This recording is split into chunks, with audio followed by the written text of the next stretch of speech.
मरने के बाद कब मिलता है दूसरा शरीर। नमस्कार मित्रों, हमारे ज्ञान भक्ति अभी चैनल में आपका स्वागत है।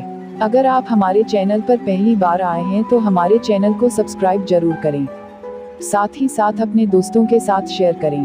तो चलो दोस्तों, जानते हैं मरने के कितने दिन बाद मिलता है दूसरा शरीर। यदि आप यह महसूस करते हो कि मेरा अस्तित्व है, तो खुद से कभी यह सवाल भी पूछा होगा कि मरने के बाद व्यक्ति या आत्मा को कब मिलता है दूसरा जन्म या दूसरा शरीर। वेद और पुराणों में इस संबंध में भिन्न भिन्न उल्लेख मिलता है। वेदों के तत्वज्ञान को उपनिषद या वेदांत कहते हैं और गीता उपनिषदों का सार तत्व है। उपनिषद कहते हैं कि अधिकतर मौकों पर तत्क्षण ही दूसरा शरीर मिल जाता है, फिर वह शरीर मनुष्य का हो या अन्य किसी प्राणी का। पुराणों के अनुसार मरने के 3 दिन में व्यक्ति दूसरा शरीर धारण कर लेता है, इसीलिए तीजा मनाते हैं। कुछ आत्माएं 10 और कुछ 13 दिन में दूसरा शरीर धारण कर लेती हैं, इसीलिए 10वां और 13वां मनाते हैं। कुछ सवा माह में अर्थात लगभग 37 से 40 दिनों में।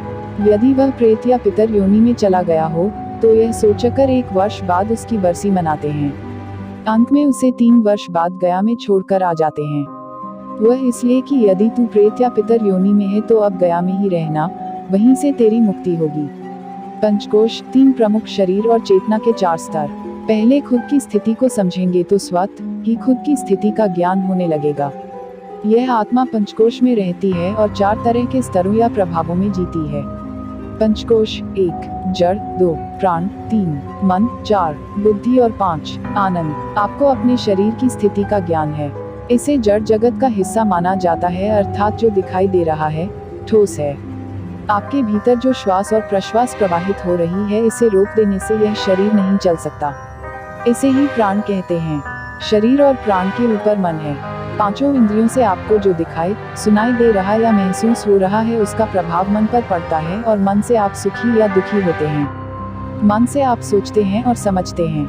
मन है ऐसा आप महसूस कर सकते हैं, लेकिन बुद्धि है ऐसा बहुत कम ही लोग महसूस करते हैं। और जब व्यक्ति की चेतना इन सभी से ऊपर उठ जाती है तो वह आनंदमय कोश में स्थित हो जाती है। चेतना के 4 स्तर: 1 जागृत, 2 स्वप्न, 3 सुषुप्ति और 4 तुरीय। छांदोग्य उपनिषद के अनुसार व्यक्ति के होश के 4 स्तर हैं। पहले 3 प्राकृतिक रूप से प्राप्त हैं, जागृत, स्वप्न और सुषुप्ति। चौथा स्तर प्रयासों से प्राप्त होता है, जिसे तुरीय अवस्था कहते हैं। आप इन 3 के अलावा किसी अन्य तरह के अनुभव को नहीं जानते। इसी में जीते और मरते हैं। इन स्तरों की स्थिति से आपकी गति तय होती है। प्रमुख 3 शरीर: 1 स्थूल, 2 सूक्ष्म और 3 कारण। मुख्यतः 3 तरह के शरीर होते हैं: स्थूल, सूक्ष्म और कारण। व्यक्ति जब मरता है तो स्थूल शरीर छोड़कर पुनर्तः सूक्ष्म में ही विराजमान हो जाता है।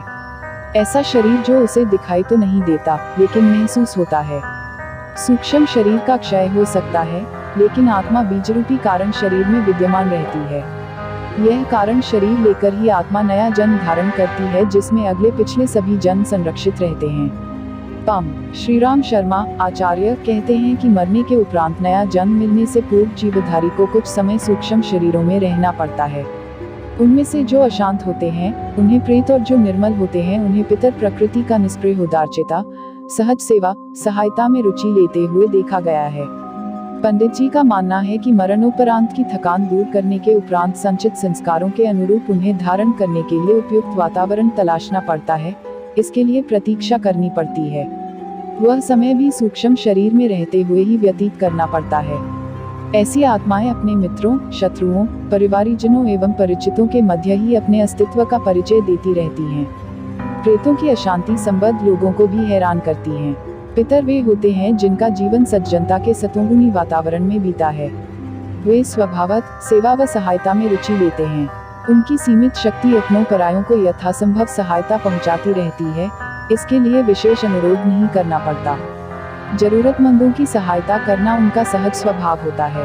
कितनी ही घटनाएं ऐसी सामने आती रहती हैं जिनमें दैवी शक्ति ने कठिन समय में भारी सहायता की और संकटग्रस्तों की चमत्कारी सहायता करके उन्हें उबारा। बृहदारण्यक उपनिषद में मृत्यु व अन्य शरीर धारण करने का वर्णन मिलता है। वर्तमान शरीर को छोड़कर अन्य शरीर प्राप्ति में कितना समय लगता है, इस विषय में उपनिषद कहते हैं कि कभी कभी तो बहुत ही कम समय लगता है, जिसकी कल्पना भी नहीं की जा सकती। उपनिषद के अनुसार मृत्यु के बाद दूसरा शरीर प्राप्त होने में इतना ही समय लगता है जितना कि एक कीड़ा एक तिनके से दूसरे तिनके पर जाता है, अर्थात दूसरा शरीर प्राप्त होने में कुछ ही क्षण लगते हैं। कुछ ही क्षणों में आत्मा दूसरे शरीर में प्रवेश कर जाती है। हालांकि यह व्यक्ति के चित्त की दशा पर निर्भर करता है।